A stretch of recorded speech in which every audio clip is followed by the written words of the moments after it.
Celebrities are there. I don't know where everybody is now. Like if I'm Deion, I say to my celebrity friends, now's when I need you.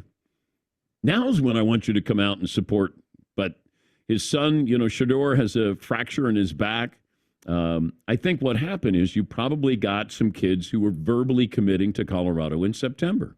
Now all of a sudden they're looking and going, that team isn't any good, which is what was stated on this show back in September, that they were entertaining. They weren't good, and they didn't have depth, and that's exactly how this played out. But, hey, how about Deion to the Cowboys?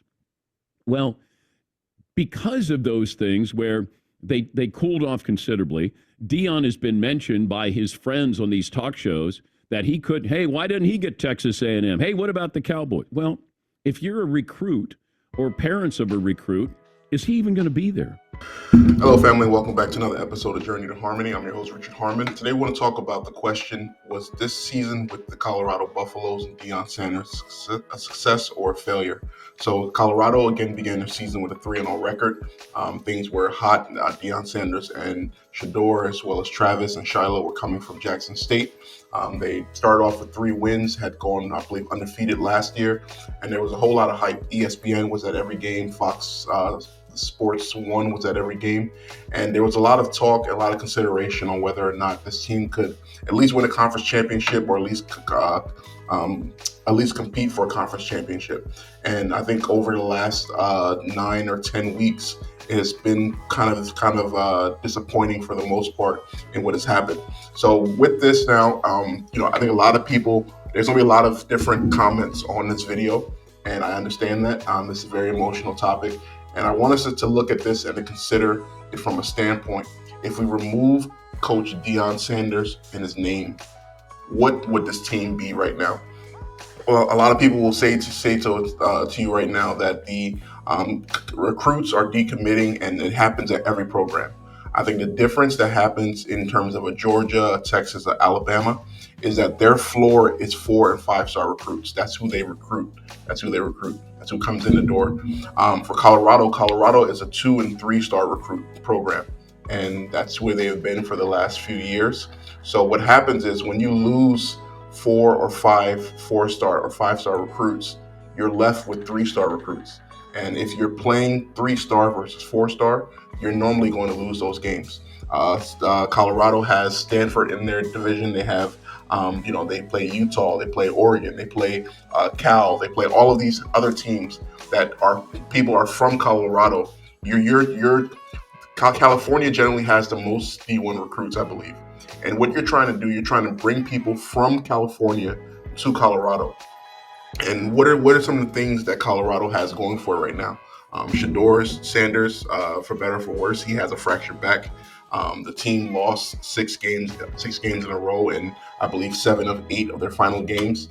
There's a lot of turmoil that's going on right now, and as well, we don't know what's going to happen once the transfer portal opens. I'm sure Coach Deion will be looking to recruit, but also, are we sure that kids who are at the program are not planning on leaving from Colorado as well to look for more stable ground? I'm going to play a video here from Samuel Acho from I think Speak For Yourself. We'll listen to a little bit what he has to say, then come back and talk about it after that. Shout out to what Coach Prime did off of the field. It is greater in my mind than anything we have seen in any sport, professionally or collegiately. Shout out to what he did off of the field. But on the field, we have to separate our dreams from reality.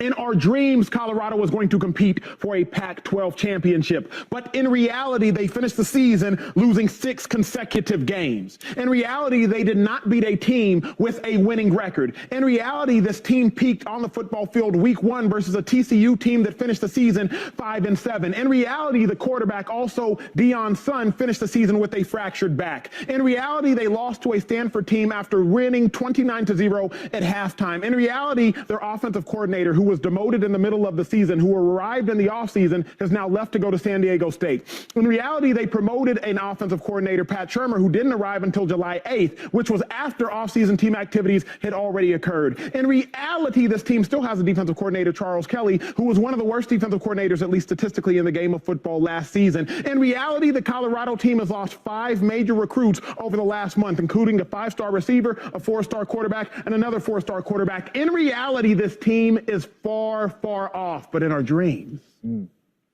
And our dreams are really good. See, we have to separate our dreams from reality as it pertains to this Colorado football team. Now, what Deion has done for Colorado, it is irreplaceable. I don't think any other coach could have done that as it pertains to brand recognition. But I'm also cognitive of the fact that Colorado has now painted a bullseye on their back, and they don't have broad shoulders. All right, perfect. So we heard there what Sam Acho thought of the overall situation in Colorado. I want us to consider something, right? Colorado, for better or for worse, because of Coach Deion, is probably the most talked about team in college football. And in terms of football, there's a history of this in terms of having a loud team, in terms of, a lot of coverage, things like that. We think of the Dallas Cowboys. We think of the Jets. We think of teams of this nature, the Chargers. Additionally, when we think of quieter teams like Georgia right now is basically undefeated, and no one's talking about them. We think of the New England Patriots. We think of the teams who have won consistently. Football is a hard sport. The practices are hard. The hitting hurts. The recovery from day to day hurts. And having all of the extra attention, a lot of times it can be very rough. Coach Deion has been amazing in terms of the coverage. I've been saying it from the beginning. He's exactly what college football needed. But just some things overall that are not looking great for the football team. Again, I stated before, is that the base of the team is 2 and 3 star recruits. They're going out and entering the transfer portal.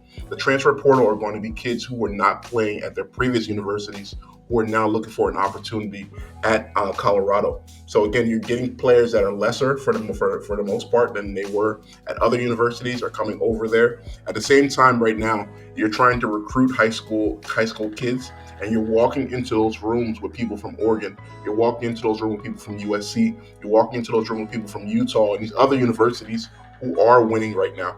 And you're having to out-recruit these people, and you don't have a lot to stand on. Right now, there is a thought and there's a consideration.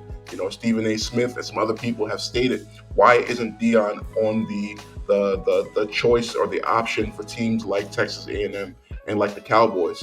Which is great. It's great to hear his name in these spaces. But if you're a parent and you have your son who is 17 years old, and you're looking to commit your child to someone to watch over your child for the next 4 years of their life, to be their not so much their guardian, but to be a steward in terms of that child. And there's talk in the news, there's chatter along different areas about whether or not you will leave after your son and Travis leaves. Why would you as a parent send your child off to that person? What happens is we're so attached to, I think, the name, the brand of Deion Sanders. But if we remove that name and move that brand, and we just said this guy's name was Jason McIntyre or Jason Armstrong was the coach of Colorado, and all of these things were listed, there would no one would expect anything. And from what is it that I'm seeing, that this Colorado team going into next year has a worse outlook than what is it that they had this year. There's a lot of negativity, in my honest opinion, that looks to be surrounding the team. Sure, again, back injuries are not something that are easy to return from. Shador is going to be looking to get into that draft spot of being a first round draft pick. There's a lot of things that are working against Colorado.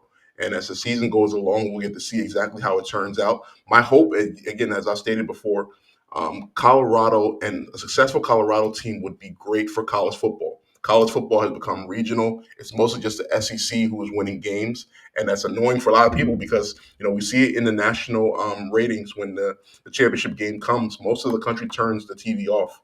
So it would be great to have USC great. It would great to be awesome to have Colorado be great, and Texas and all of these other universities. But what's in reality and what's on the field, it's not really looking all that wonderful when we look at it from an objective standpoint. What are your thoughts on this? Please comment below. Like, share, and subscribe. Thank you so much for joining. Have a good day.